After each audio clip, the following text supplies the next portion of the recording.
పిల్లలకు మొట్టమొదటి గురువులు తల్లిదండ్రులే.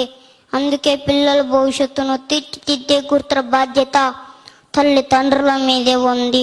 తమ పిల్లలను దేశం గర్వించేలా తయారు చేయటం అంటే సమాజం పట్ల, మన జీవితం పట్ల చక్కని అవగాహన కలిగించి ఉత్తమ పౌరులుగా తమ వంశానికి, తమ జాతికి, మన దేశానికి గర్వకారణంగా పెంచడం తల్లిదండ్రుల బాధ్యతేనని నేను తెలియజేస్తున్నాను.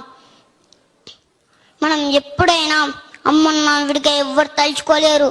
ఎందుకంటే మనలో అమ్మ నాన్న ఉంటారు, మన జ్ఞాపకాలలో ఉంటారు, మన ఉనికిలో ఉంటారు, మన అనుక్షణంలో ఉంటారు.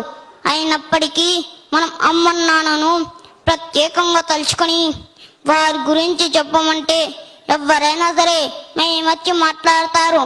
అమ్మ తనని ఎలా తీర్చిదిద్దిందో, నాన్న ఎలా చెయ్యి పట్టి నడిపించారో చెబుతారు. నేను చెప్పదలుచుకున్నది ఏమిటంటే అమ్మ మాట ఎంతో అపురూపం. ఆమె ఎవ్వరు కొరకు నానే దేవుడిచ్చిన వరం. ఆయన ప్రతి ఒక్కరిని చూడలేమని ఇంటికి ఒక అమ్మని ప్రసాదించాడు. మనకే చిన్న నొప్పి కలిగినా, దెబ్బ తగిలినా గొంతులో నుంచి అక్క పిలుస్తాం. అప్పుడు అమ్మ హృదయం మనం ఎంత దూరంలో ఉండి అర్చినా ఆమె హృదయ తల్లులను తట్టి తీరుతుంది. అదే ఆమె గొప్పతనం. 9 నెలలు తన శరీరపు గూటిలో పెంచి తుఫాన్ లాంటి నొప్పులను ఆనందంగా భరించి మనకు జన్మనిస్తుంది. పుట్టిన బిడ్డ మగ అయినా, ఆడ అయినా, అందగాడైనా, వికారి అయినా అపురూపంగా అందుకొని మమకార పాలు త్రాగించి అనుబంధపు మిగడలు పెంచి ఆ పేత వెన్నులు తాను కరుగుతూ పిల్లలను మురిపించి మురిసిపోతుంది అమ్మ. పుట్టిన బిడ్డకు పురుడు చేసి పేరు పెడుతుంది అమ్మ. అంటే ఆ పేరంతా ప్రయోజకుడు కావాలని కోరుకుంటుంది అమ్మ. అమ్మంటే అక్షరాల కన్నని మరో చందమామ. మనం అమ్మ ఒడిలో అల్లారు ముద్దుగా పెరిగి బడి ఈడు వచ్చినాక బడిలో చేరిన తర్వాత మన చదువులను చూసి సంబరపడిపోయి మురిసిపోతుంది అమ్మ. 1000 రూపాయలు పోసి కొని తెచ్చిన కానుకల కంటే మనం అమ్మ అని పిలిపే వారికి ఆనందాన్ని ఇస్తుంది. అమ్మంటే చిమ్మ చీకట్లో దీపం. బిడ్డ ఆలన పాలన భిన్నతికి తల్లిదండ్రుల పాత్ర వేల కట్టలేంది. కానీ బాల బాలికలు శక్తివంతమైన ఉత్తమ బీజాలు. వారిని మహోన్నతమైన వృక్షరాజాలుగా మలిచే ఉపాధ్యాయులు దైవస్వరూపులే. పిల్లలకు అత్యంత ధైర్యం, ఉత్సాహం, న్యాయం, సమ్మతి, అంగీకార భావం ఎప్పు అందిస్తూ చక్కని మార్గం చూపే అధ్యాపకులు సాక్షాత్ దైవమే. గురువు స్థానం అతి పవిత్రమైనది. గురువు అంటే జ్ఞాన స్వరూపం. విద్యార్థులంతా గురువును దైవంగా పూజించాలి.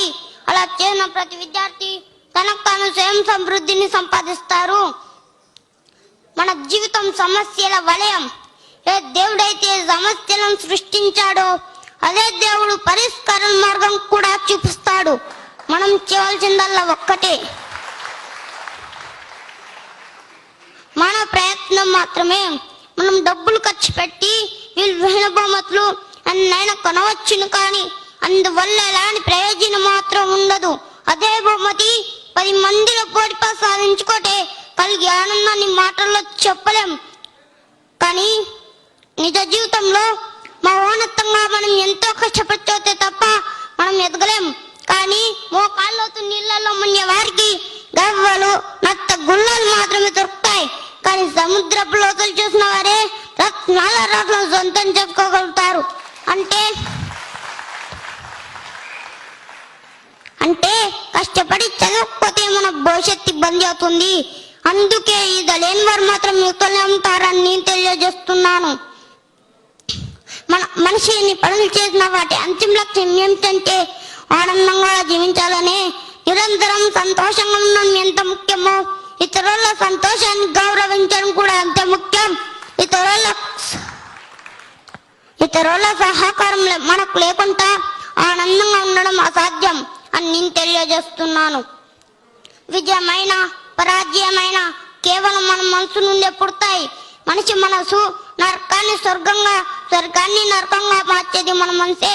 పరాజయ కోరల్లోకి నెచ్చిన విజయ శిఖరాల పైన బెట్టిన మన మనసే మూలం, మనిషికి మనసే పెట్టని కోట. మనదంటే కంటి కనిపించేది కాదు, 6 అడుగుల శరీరాన్ని అదుపు చేసే అత్యంత మెదడు మనిషి జీవితాన్ని శాస్తుంది. వ్యక్తుల ఆలోచనలే భార్విజాల క్షోధకాలు. తన జీవితం ఎలా ఉండాలో తన ఆలోచనలు నిర్దేశించుకుంటారు.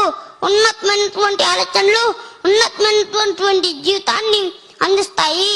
మనలోని లోపాలను గ్రహిస్తే ధూళికి కారణం అర్థమవుతుంది. మేధస్సుకు చదువు అవసరం, శరీరానికి వ్యాయామం కావాలి.